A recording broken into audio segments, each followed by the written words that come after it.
Olá pessoal, estamos aqui hoje para gravar o primeiro programa da Fundação Antônio Dino, com o intuito de mostrar a todos o trabalho realizado nesses mais de 45 anos de fundação e 60 anos de hospital.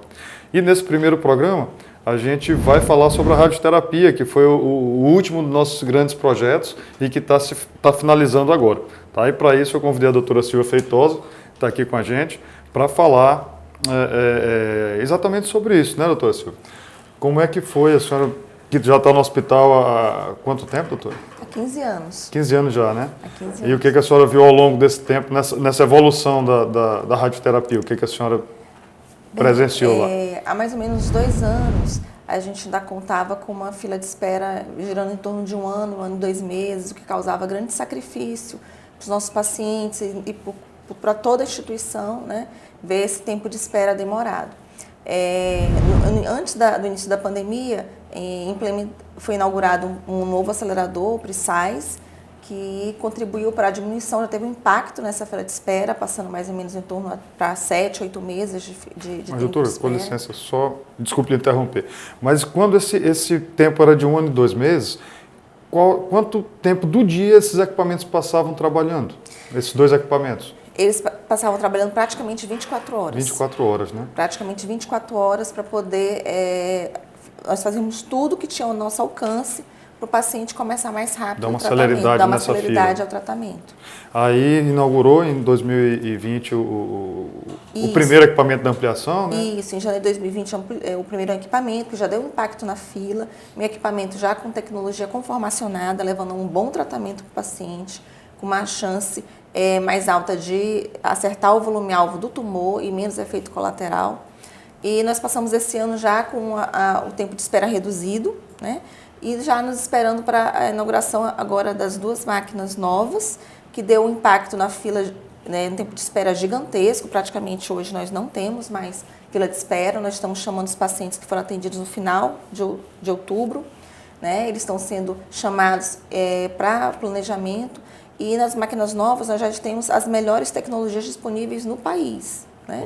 Nós já fazemos IMRT, com tratamento conformacionado de mais alta tecnologia, com verificação em tempo real do tratamento, com o Portal Vision, com o Conibin CT. Então, os nossos pacientes do SUS hoje têm acesso à melhor tecnologia de radioterapia disponível no país para eles, dentro da instituição. A gente tinha, no início de 2020, a gente inaugurou esse novo equipamento, né, que foi um equipamento de radioterapia, mas que não tinha uma fonte de cobalto, que foi o equipamento que a gente aposentou. Isso. Qual é a diferença do cobalto? O que a gente ganhou de qualidade do tratamento? O que os pacientes ganharam na qualidade do tratamento do cobalto em relação a esse novo equipamento? Então, o cobalto é um equipamento que a distribuição dose, pela característica da fonte que ele emite, dá um pouco maior de dose em tecidos normais, né? Então, os outros aparelhos mais novos, eles conseguem concentrar a dose mais nos tecidos de volumes tumorais, volumes alvo.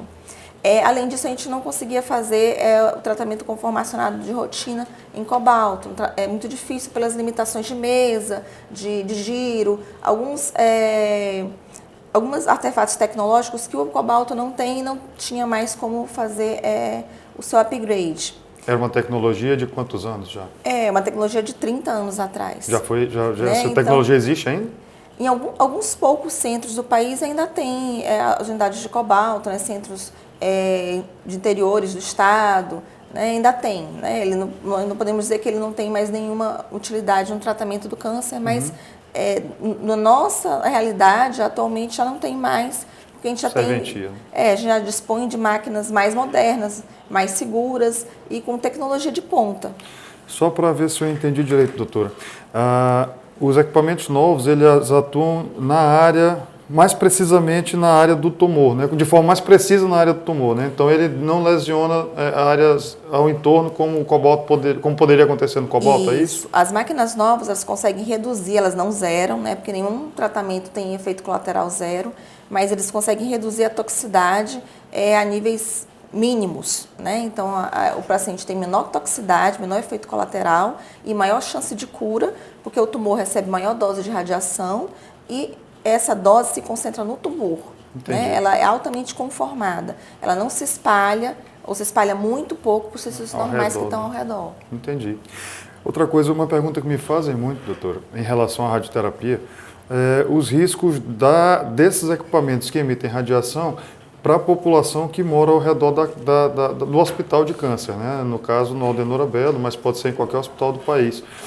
Qual é a diferença do risco desse equipamento que a gente aposentou para esse equipamento novo? Para esses equipamentos novos, os equipamentos novos que a gente... Então, os nossos equipamentos novos, o risco para quem mora do lado é zero. Não existe radiação em nenhuma casa vizinha ao setor de radioterapia do hospital, né? Na verdade, o corredor da radioterapia, o corredor que leva as máquinas, já é área livre, né? Que até crianças grávidas podem transitar. Então, a nossa radioterapia, inclusive, é extremamente segura, né? A gente utiliza as máquinas de teleterapia, que são aceleradores lineares, que é como se fossem máquinas ligou, desligou. Desligou, não emite mais radiação. E ligou com a porta fechada, não tem radiação que está contaminando a área livre, por exemplo, do corredor.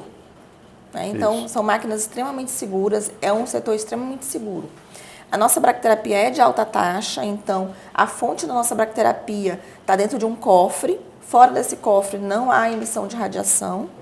Quando esse cofre ele é acionado para que a fonte saia e vá tratar o paciente, a porta também está trancada, com o paciente devidamente monitorizado, áudio e vídeo.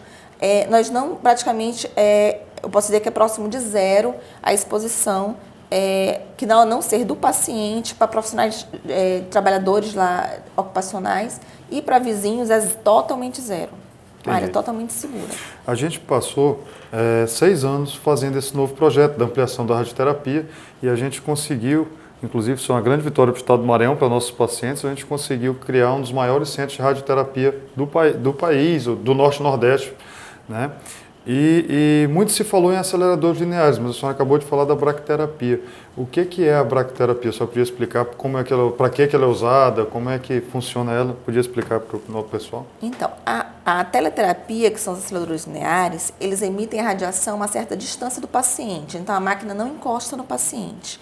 A bracterapia, do próprio nome, é de braque perto, então a fonte radioativa está em íntimo contato com o paciente.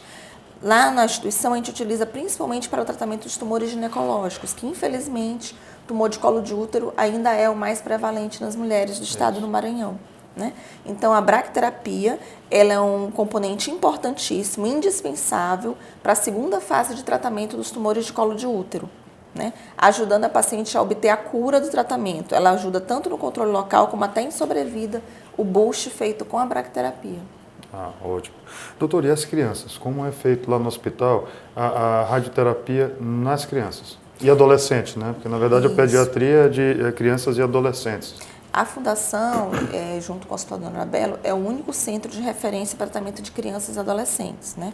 Nós não temos oncopediatras em outros serviços... No estado do Maranhão. Do estado do Maranhão, apenas na Fundação Antônio Jorge Dino, Hospital do Câncer Aldenora Belo. Então, os pacientes, as crianças são referenciadas para o oncologista pediátrico, é atendido, é definido um protocolo de tratamento e os oncologistas pediátricos encaminham essas crianças para tratar com a gente, para tratar no setor de radioterapia. E hoje, melhor ainda com nossas máquinas que dispõem da melhor tecnologia possível, a gente consegue também dar esse benefício para as crianças, né? Não tem espera para as crianças também. Elas são avaliadas, são planejadas. Muitas precisam de a narcose, né? Fazem tratamento sob narcose dormindo, para poder ficarem bem quietinhas. A narcose, então, anestesia. Anestesia, fazem anestesiadas. Tem crianças maiores que já conseguem fazer mesmo sem anestesia. Então, elas recebem um tratamento seguro e de alta tecnologia no serviço. E, em média, qual é o tempo de exposição dos pacientes, sejam crianças ou adultos, a essa radiação, a esse... Em média, os pacientes ficam de 10 a 15 minutos na máquina, mas rápido, né? É bem rápido. Na verdade, esses 10 a 15 minutos, o tempo maior é para posicionar o paciente na posição ideal, para que ele receba o tratamento correto, do que realmente na hora da tomada da dose da radiação. O tempo maior é de preparação para que tudo dê certo, que ele tome a radiação no local certinho, não se mexa, que dê tudo certo com menores níveis de efeitos colaterais. Falando em preparação, doutor, a gente cabe explicar aqui da radioterapia que a pessoa que tem uma indicação para tratamento de radioterapia, ele começa imediatamente. Como é que funciona esse fluxo do tratamento de radioterapia? Então, o paciente é encaminhado para radioterapia, é atendido no setor de radioterapia. A gente, como eu falei, está chamando os pacientes que foram atendidos agora no final de outubro. Mas quando eu planejo, quando eu faço a prescrição de radioterapia, é obrigatório para a segurança do paciente, para o tratamento seja feito da maneira mais adequada possível, que ele passe por um tempo chamado de planejamento. Que são a realização de alguns exames, né, que a gente faz no próprio setor, como, por exemplo, uma tomografia de planejamento, que ela é guiada, ela é ligada ao nosso aparelho de tratamento.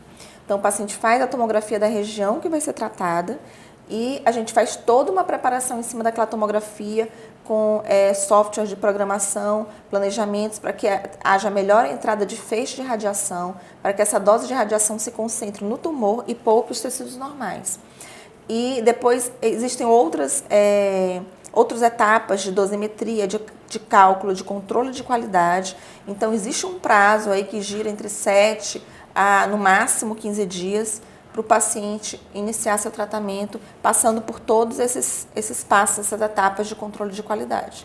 Entendi. Então, essa parte de planejamento é quando faz aquele desenho no paciente, que risca tudo. Isso, que a gente desenha todo o tumor e desenha todos os órgãos que a gente não quer que chegue dose de radiação.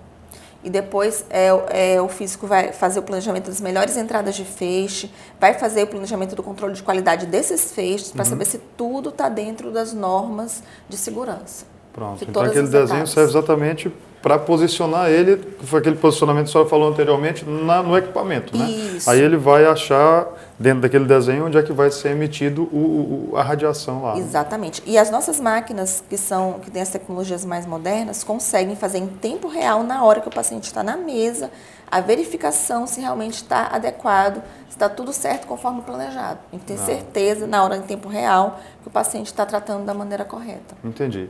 Bom, doutora, a gente está indo para a reta final do programa. Eu queria saber uma última informação. Os pacientes que não são pacientes do Aldenor Rebelo, mas que precisam da radioterapia pelo SUS, como é que eles têm acesso? Eles são encaminhados por algum médico especialista, né, de outro centro de referência, com encaminhamento médico e biópsia, eles são prontamente atendidos no setor de radioterapia do hospital. Ótimo. Bom, pessoal, a gente conversou aqui com a doutora Silvia Feitosa. Ela é uma radioterapeuta que trabalha conosco há mais de 15 anos e acompanhou toda a evolução do processo de radioterapia dentro da fundação. Tá? Hoje nós temos um dos maiores pátios de radioterapia do norte e nordeste do país, inaugurado, funcionando, não é, doutora? Funcionando em plena atividade. Temos equipamentos super modernos voltados para o SUS. Dos 3 equipamentos que nós temos, tem um dos mais modernos do mundo que está lá para atender pacientes do SUS. Tá? E é um grande orgulho para a gente estar inaugurando isso numa data emblemática que é esse ano, dia 10 de dezembro, quando a Fundação faz 45 anos. É um presente para a gente e é um presente para todos os pacientes oncológicos do estado do Maranhão. Parabéns para todos nós. Bom, eu quase esqueci de dizer que esse é o primeiro programa. Aliás, o primeiro programa eu até falei que era. Mas para os próximos programas, no nosso Instagram, nas nossas redes sociais, a gente vai colocar as caixinhas de pergunta. Então, você que está nos assistindo, se tiver alguma dúvida sobre como funciona o hospital, ou sobre nossos projetos da Fundação, enfim, qualquer dúvida que você tem, pode colocar lá na caixinha. A gente responde nos próximos programas, tá bom? Mais uma vez, muito obrigado a todos. E até a próxima vez. Doutora, muito obrigado pela sua participação, pela sua explicação, tudo. Foi um grande prazer.